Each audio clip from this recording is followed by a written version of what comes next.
우리 하나님 말씀 갈라디아서 4장 12절에서 20절 우리 전체적으로 같이 합독하시겠습니다. 형제들아, 내가 너희와 같이 되었은즉 너희도 나와 같이 되기를 구하노라. 너희가 내게 해롭게 하지 아니하였느니라. 내가 처음에 육체의 연약함으로 말미암아 너희에게 복음을 전한 것을 너희가 아는 바라. 너희를 시험하는 것이 내 육체에 있으되 이것을 너희가 없음 여기지도 아니하며 버리지도 아니하고 오직 나를 하나님의 천사와 같이 또는 그리스도 예수와 같이 영접하였도다. 너희의 복이 지금 어디 있느냐? 내가 너희에게 증언하노니 너희가 할 수만 있었더라면 너희의 눈이라도 빼어 나에게 주었으리라. 그런즉 내가 너희에게 참된 말을 함으로 원수가 되었느냐? 그들이 너희에게 대하여 열심내는 것은 좋은 뜻이 아니요 오직 너희를 이간시켜 너희로 그들에게 대하여 열심을 내게 하려 함이라. 좋은 일에 대하여 열심으로 상함을 받음은 내가 너희를 대하였을 때뿐 아니라 언제든지 좋으니라. 나의 자녀들아, 너희 속에 그리스도의 형상을 이루기까지 다시 너희를 위하여 해산하는 수고를 하노니 내가 이제라도 너희와 함께 있어 내 언성을 높이려 함은 너희에 대하여 의혹이 있음이라. 아멘. 요즘 젊은 부부들은 대부분이 다 이렇게 맞벌이를 하는 것 같습니다. 그래서 자녀들은 한 6개월이나 1년 지나면은 전부 다 이렇게 차일드 케어에 이제 맡기고 이제 일하러 이렇게 가는 경우가 일반적인 것 같습니다. 옛날에는 주로 어머니가 맡아서 이렇게 키우고 아버지는 밖에 나가서 열심히 땀을 흘려서 일하고 이런 식으로 이렇게 가정을 세워갔었는데 좀 요즘은 상황이 많이 달라진 것을 봅니다. 이렇게 각 전부 다 어머니와 아버지가 다 이렇게 일을 하게 되니까 그래서 그런지 자녀를 돌보는 데 필요한 장비들도 아주 고도화되어져 있는 것을 봅니다. 그래서 뭐 우유병 같은 경우로 전에는 삶느라고 고생을 했는데 요새는 삶는 게 거의 없습니다. 그래서 그냥 우유통 안에 비닐을 딱 씌워가지고 한 번 주고 비닐 버리고 한 번 딱 하고 아주 편리하게 되어 있습니다. 뭐 물통 같은 것도 이게 거꾸로 들어도 물이 새지가 않더라고요. 요새는 어떻게 물이 나오나 하니까 물을 마실 때 그 가운데에 코로다가 이렇게 딱 닿잖아요. 코로 딱 밀으면 열려서 딱 먹을 수 있게 아주 여러 가지 뭐 장난감들도 보니까 요즘에 아주 기술이 좋지 않습니까? 그래서 뭐 요즘에 보니까 저도 신기하게 느껴지던데 이 핑크퐁이라는 거 들어보세요. 핑크퐁? 그거는 전 책에 그 펜만 대면은 다 이름도 나오고 노래도 나오고 정말 신기해요. 어떻게 되는지 저도 잘 이해가 안 갈 정도로 굉장히 이게 글자 공부하기 참 쉽게 이렇게 돼 있는 그런 그 도구들도 많이 있는 것을 봅니다. 그렇게 해서 정말 애지중지 열심히 이렇게 키우는데 여러분 천국 가면은 부모 자녀의 관계, 뭐 부부 관계 이런 게 유지가 될 것 같습니까? 아니요. 천국 가면 그런 거 다 없어집니다. 천국 가면은 너 아이고 내 새끼 왔니 이런 거 없다는 것입니다. 그런 것은 다 이제 의미 없어지는 기억에서 들으면 다 없어지는 그런 것이 되어질 것입니다. 예수님께서 부활 때에는 장가도 가지 아니하고 시집도 가지 아니하고 하늘에 있는 누가 갔다 그랬습니까? 천사들과 갔다 그랬습니다. 그렇기 때문에 육체가 있을 동안 이 땅에서나 내 자녀, 뭐 내 손주 뭐 이런 것이 있지 하늘나라 가면 아무런 이제 그런 그 관계는 남지 않습니다. 반면에 이 영적인 관계는 어떨 것 같습니까? 나를 전도해 준 사람이 있고 그래서 내가 이제 그 전도자에 보면은 전도자의 관계로 보면은 내가 이제 전도를 받은 사람 영적으로 자녀 같은 그런 위치가 되지 않습니까? 또 내가 다른 사람을 전도해서 거듭나는 것으로 인도했다면은 물론 하나님이 그의 아버지이시기는 하지만은 영적으로 보면은 내가 그를 인도해서 거듭나게 했기 때문에 자녀와 같은 그런 그 위치가 되어집니다. 이러한 전도를 하고 또 전도를 받고 전도자와 비전도자 이런 관계는 하늘나라에 가서 기억이 될 것 같지 않습니까? 기억 안 될 것 같습니까? 기억이 될 것입니다. 이건 기억이 될 것입니다. 데살로니가전서 2장 19절에 보면은 우리의 소망이나 기쁨이나 자랑의 면류관이 무엇이냐? 그가 강림하실 때 우리 주 예수 앞에 너희가 아니냐? 주님 앞에서 바울은 자랑거리가 있다는 것입니다. 자기의 면류관 같은 그런 그 일이 있다는 것입니다. 그것이 뭐냐면은 이 데살로니가 교인들이 바로 그의 자랑의 면류관이다. 왜 자랑의 면류관입니까? 그들을 바울이 이제 전도해서 거듭나게 하고 이제 장성한 자로 잘 양육하는 이런 그 영적 부모와 같은 그런 역할을 자기가 했기 때문에 그 일은 하늘나라에서도 기억이 된다는 사실입니다. 그래서 이 계시록 20장 15절에 보면은 생명책에 기록되지 않은 자들은 다 불못에 던져진다고 그랬습니다. 이 생명책이라는 것, 생명 족보라고 볼 수 있습니다. 이 생명의 족보, 누구를 통해서 누가 전도됐고 그 전도된 사람이 또 누구를 전도했고 이게 쭉 이렇게 연결되지 않습니까? 나를 분명히 인도해 준 사람이 있지 않습니까? 그렇게 해서 쭉 이렇게 연결되는 것이 이 생명책에 어떤 그 기록된 모양이지 않을까 이렇게 이제 생각을 해봅니다. 그래서 이 영적인 관계는 저 하늘나라에 가도 계속해서 유지되어진다는 사실입니다. 그래서 여러분 육신의 자녀는 하늘나라 가면 기억되지 않습니다. 육신의 자녀 하늘나라 가서 자랑할 수 있겠어요? 아이고 내가 자식을 낳았는데 이 자식이 인류대학을 갔고요. 이 자식이 그냥 얼마나 그냥 세상에서 정말 잘 나가는지요. 예수님한테 그거 자랑할 수 있겠습니까? 그런 건 자랑거리가 되지 않는 것입니다. 기억이 안 나는 것이에요. 그것은. 그러나 영적인 자녀를 놓고서는 주님 앞에 자랑할 수 있겠습니까? 네. 그거는 자랑할 수 있다는 것입니다. 그러니까 여러분 이 세상에 있을 때 육신의 자녀를 잘 키워야 되겠어요? 영적 자녀를 잘 키워야 되겠어요? 잘 생각하셔야 됩니다. 육적인 자녀는 이 세상에서 끝입니다.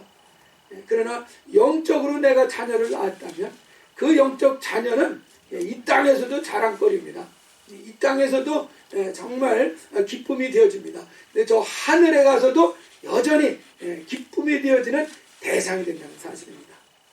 그래서 이 영적 자녀는 이 땅에서만이 아니라 저 하늘나라 가서까지도 자랑할 수 있다는 사실입니다. 그래서 이 땅에서 육신적인 자녀도 잘 키우고 많이 낳아야 되겠지만은 이 땅에서 영적 자녀를 낳으시고 영적 자녀를 잘 키우시기 바랍니다.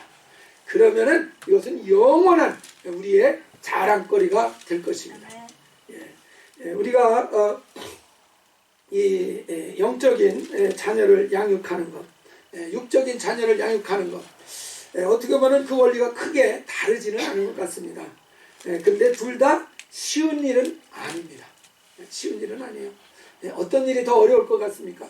영적 자녀를 키우는 일이 더 어렵겠습니까? 육적 자녀를 키우는 일이 더 어렵겠습니까? 저도 좀 그런 생각이 듭니다. 영적인 자녀를 키우는 것이 사실은 더 어려울 것 같아요. 육신적인 자녀는 아무리 지지고 볶아도 부모 자녀의 관계를 부인하지 않습니다. 부모 자녀의 관계를 벗어날 수가 없습니다. 그 틀 안에서 관리를 할 수가 있어요. 근데 영적 자녀는 이 틀이 있습니까 없습니까? 이 틀이 유지가 되기가 참 어렵습니다. 그래서 뭔가 이런 그 부모라는 어떤 그 권위 이런 것들이 영적으로는 참 잘 적용이 되기가 어려운 것 같습니다. 뭔가 부모라는 그 권위가 있어야 그 말하는 것이 그에게 좀 권위 있게 말이 되고 그래서 그거 좀 순종하고 따라올 수 있는 이런 좀 일이 되어질 수 있지 않습니까? 근데 이게 영적인 그 부모는 영적 권위가 쉽게 잘 인정이 되지 않고 좀 이렇게 무시될 수 있는 경우가 많기 때문에 참 이끌어가기가 좀 어려운 그런 측면이 있습니다. 그래서 이렇게 영적인 자녀를 양육하는 일이 좀 어렵지 않나 그런 생각을 갖는 것입니다. 이 본문에도 보시면 12절부터 쭉 보면은 이 바울에 대해서 갈라디아 교인들이 굉장히 존중하고 굉장히 이렇게 인정하는 그런 그 내용이 나오고 있습니다. 보시면은 처음 부분에서 14절 같은 경우에 너희를 시험하는 것이 내 육체에 있으되 이것을 너희가 업신여기지도 아니하며 버리지도 아니하고 오직 나를 하나님의 천사와 같이 또는 그리스도 예수와 같이 영접하였도다. 그러니까 이 바울의 이 영적 권위를 너무나 존중하고 인정하는 그런 모습을 보여주고 있습니다. 심지어는 바울의 육체에 그들에게 시험거리가 될 수 있는 것이 있었다는 것입니다. 좀 다른 사람들이 무시할 수 있는 그런 그 조건이 그 육체에 있었다는 것을 말하고 있습니다. 그럼에도 불구하고 전혀 업신여기지 않고 전혀 무시하지 않고 오히려 막 천사같이 더 나가서 아유 이분이 그리스도 예수님이시다 이렇게 생각할 정도로 굉장히 존중하고 인정하는 그런 그 상태였습니다. 처음에는 그랬는데 그 뒤에 한번 보십시오. 16절에 보시면은 그런즉 내가 너희에게 참된 말을 함으로 원수가 되었느냐. 지금 바울은 굉장히 갈라디아 교인들과의 어떤 어려운 그 관계에 놓여 있다는 것을 표현을 하고 있습니다. 그래서 뭔가 이렇게 대립하는 이런 그 관계처럼 비춰지는 그런 그 상황이라는 것을 여기에서 말씀을 하고 있습니다. 그런 이유가 17절에 나와 있습니다. 그들이 너희에게 대하여 열심내는 것은 좋은 뜻이 아니오 오직 너희를 이간시켜 너희로 그들에게 대하여 열심을 내게 하려 함이라.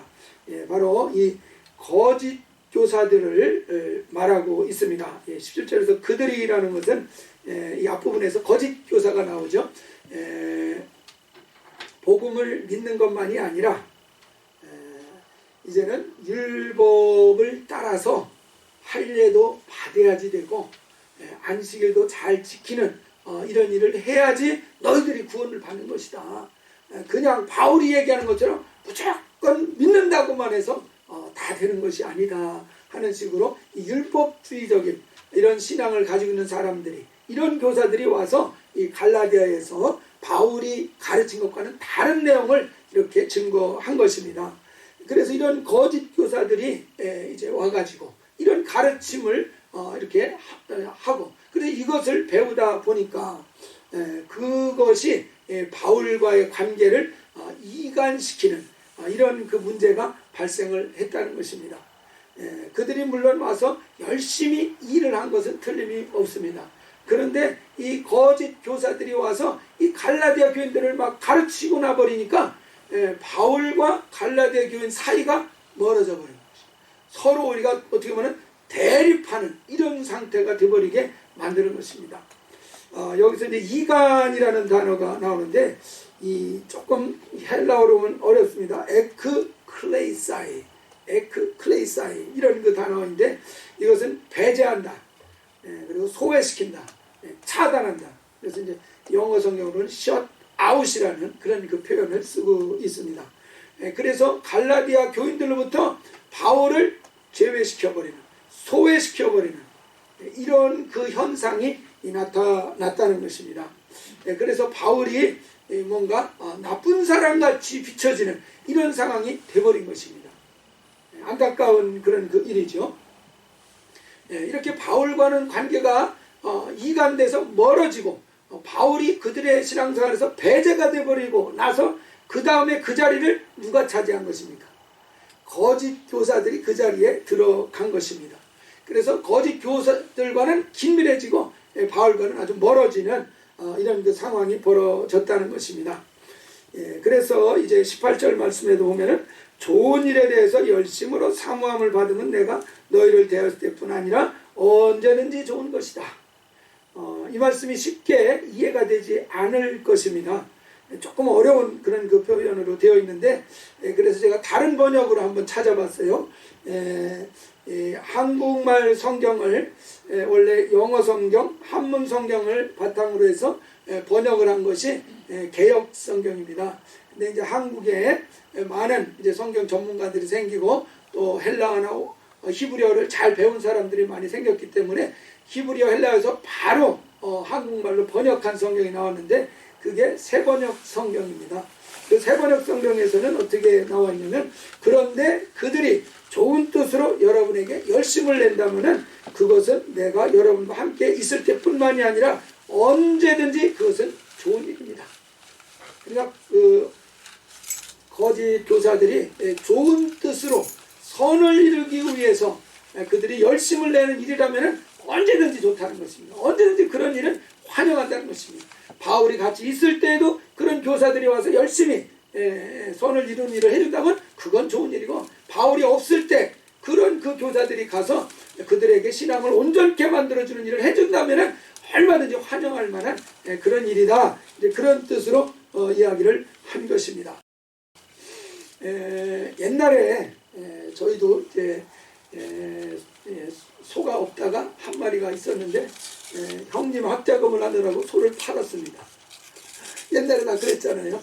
그래서 이제 우골탑이라는 말이 이제 나오지 않습니까? 우골탑, 소우자, 소를 팔아서 학비를 대가지고 그 시골에서, 그래서 이제 자식들을 잘 이렇게 교육을 시킵니다.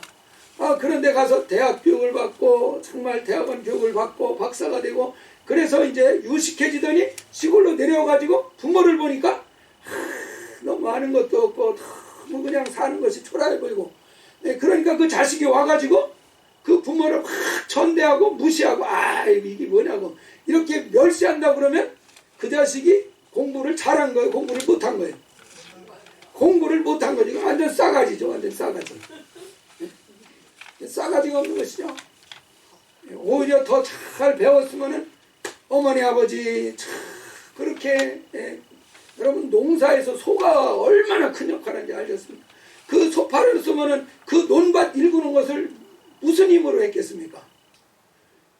부모 등골 빠지게 일하는 거 아닙니까? 소 팔아놓고 소가 할 일을 부모가 다 해야 되니 얼마나 고생을 한 것입니까? 그 공로를 알고서 어머니 아버지, 내가 어머니 아버지 덕분에 이만큼 배우고 그 배워서 이만큼 사회에서 성공할 수가 있었네요. 참 우리 어머니 아버지 너무 감사합니다. 넙죽 절을 해야 이게 정상적으로 제대로 잘 배운 사람이 아닙니까? 그런데 그냥 자기가 잘 배웠다고 와서 무식하고 이게 뭐냐고 천박하다고 막 무시한다고, 이건 잘못 배운 겁니다. 어느 부흥회를 갔다 오고 어느 성경 공부를 갔다 오더니 에이 목사님 그런 게 아니요, 아유 목사님 뭘 모르시네, 이렇게 무시하는 것이 그런 거랑 비슷한 것 같지 않습니까? 제대로 배우고 왔다면 교회에 와서 어떻게 하겠습니까? 더 열심히, 더 충성하고, 더 부모를 존중하는 것처럼 목회자를 존중하는 이런 것을 배운다고 하면 제대로 가서 배우고 온 사람입니다. 그런 거 같지 않습니까? 그렇지 않고 오히려 가끔 에이 목사님 성경도 잘 모르고 이렇게 한다고 그러면 이거 뭔가 온전한 것을 배우고 온 것이 아닌 것입니다. 뭔가 거짓 교사한테 잘못 배우고 온 것일 가능성이 매우 너무하다는 사실입니다. 그래서 우리가 이 20절에 보면은 바울이 19절에 보면은 나의 자녀들아, 내가 너희 속에 그리스도의 형상을 이루기까지 다시 너희를 위해서 해산하는 수고를 한다. 갈라디아 교인들로부터 원수 취급을 당하는, 나쁜 사람 취급을 당하는 상황이 벌어졌습니다. 무시를 당하는 상황이 벌어졌습니다. 그때 바울이 그 갈라디아 교인들을 부르는 호칭이 무엇입니까? 나의 자녀들, 나의 자녀들. 바울은 갈라디아 교인을 향해서 여전히 자기의 자녀라고 이렇게 말을 하고 있습니다. 그들을 향한 사랑이 너무너무 애틋하고 강렬하게 나타나고 있는 표현이 나의 새끼들아, 나의 자녀들아, 너희 속에 그리스도의 형상을 이루기까지 다시 내가 너희를 위해서 해산하는 수고를 해야 되겠구나. 다시 해산하는 수고가 필요하구나. 이 고백을 하고 있습니다. 여러분, 우리가 성장한다는 것은 무엇입니까? 자기를 부인하고 자기 십자가를 지고 따라갈 때에 우리의 신앙이 자라게 되어 있습니다. 나를 부인하지 않고 자기 십자가를 지지 않고서 신앙이 자랄 수 있는 길이 있다고 보십니까? 그런 길은 없습니다. 아무리 성경을 읽어봐도 그런 길은 찾아볼 수가 없습니다. 그래서 신앙이 자라면 자랄수록 자기를 더 많이 부인할 수 있는 능력을 가지게 되는 것입니다. 정말 참기 어렵고 정말 인내하기 어려운 상황이라 할지라도 그것도 인내해내고 그것도 참아낼 수 있는 사람이 된다면 그만큼 그 사람은 성장한 사람이고 영적으로 강한 사람이 되어진 것입니다. 그만큼 자기를 부인할 수 있는 그런 능력이 길러졌다는 것이 곧 그가 성장했다는 것과 연결이 되어집니다. 그렇기 때문에 우리가 신앙생활을 할 때에 자기가 하고 싶은 대로 하면은 절대로 자기 부인하는 훈련이 되어지지가 않습니다. 내가 하고 싶은 대로 하는데 내가 부인하는 것이 안 된다는 것이에요. 오히려 내가 하고 싶은 것들이 자꾸 제한되고 절제된다면 그것이 오히려 성장할 수 있는 더 섭경이 될 수 있습니다. 그것이 훨씬 더 나를 빨리빨리 자라게 해줄 수 있는 방향이 될 수 있다는 사실입니다.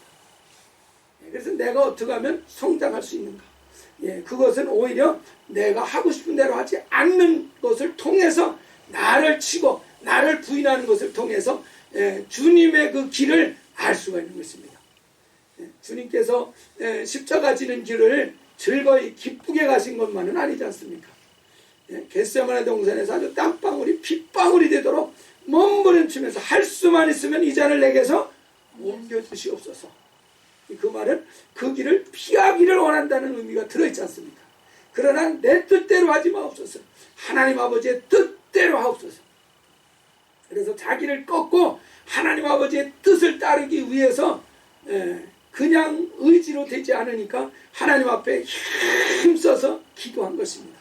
정말 땀방울이 핏방울이 나오도록 그렇게 부르짖어 기도함으로써 주님의 뜻을 따라갈 수 있는 것이죠. 자기를 꺾는 힘을 얻을 수가 있었던 것입니다.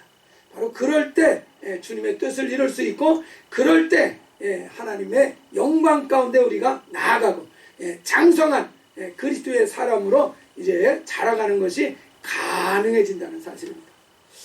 그래서 우리가 이렇게 영적으로 잘 이제 자라게 되면은 우리가 또한 영적인 부모의 위치로 나아가야 될 줄 믿습니다.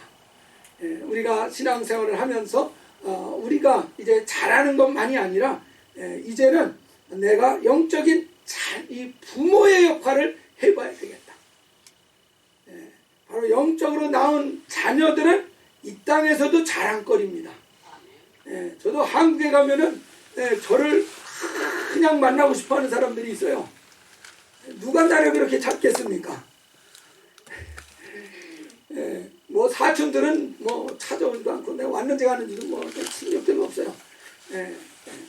한국에 있을 때 전도해서 양육한 사람들, 이 사람들은 내가 갔다 오면 내가 떴다 오면 야 모여라 해서 다 모이고 그래요. 근데 제가 요즘에는 내가 뜨면은 애들 불편한 것 같아서 안 하죠. 그냥 키 되는 멤버들만 한두 사람 만나고 그냥 옵니다. 그래서 내가 가면은 그거를 기회로 삼아서 우리 좀 한번 모이게 얘기를 하라고 그러기도 하는데 그건 너무 좀 번거로울 것 같아가지고 거기 맡아서 하는 그 형제나 이런 사람 이렇게 만나는데 가면은 그래도 환영하고 그래도 반갑다고 하는 사람들은 내가 이제 한국에 있을 때 전도하고 양육했던 그런 그 사람들입니다. 이것은 세상에서도 정말 이렇게 참 영광이 되어집니다. 근데 이것이 이 세상에서만 끝나는 것이 아니라 하늘나라 가서도 그렇게 이어진다는 사실입니다. 그렇기 때문에 여러분 이 세상에 있을 때 육신의 자녀 낳는 것에만 신경 쓸 일이 아니라 영적 자녀를 낳으시기 바랍니다. 그래야지 이것이 영원한 내 자랑거리가 되죠. 내 자랑거리가 되죠. 육신의 자녀들과는 비교될 수 없는 또 다른 귀함과 가치가 있다는 사실입니다. 여러분의 영적 자녀들은 몇 사람이나 되십니까? 이 영적 자녀는 우리가 정말 늙어도 얼마든지 낳을 수 있는 줄 믿습니다. 육신의 자녀는 늙으면 못 낳지 않습니까? 우리 권사님 웃으시는데 육신의 자녀는 이제 못 낳으시죠? 그러나 영적 자녀는 얼마든지 낳을 수 있다. 아멘 하시기 바랍니다. 영적 자녀는 얼마든지 낳을 수가 있습니다. 그래서 우리가 이 땅에서 정말 이 소망, 이 비전을 좀 품었으면 좋겠습니다. 올 한 해 영적 자녀를 좀 하나 낳으리라. 네? 할렐루야. 아멘 할지어다.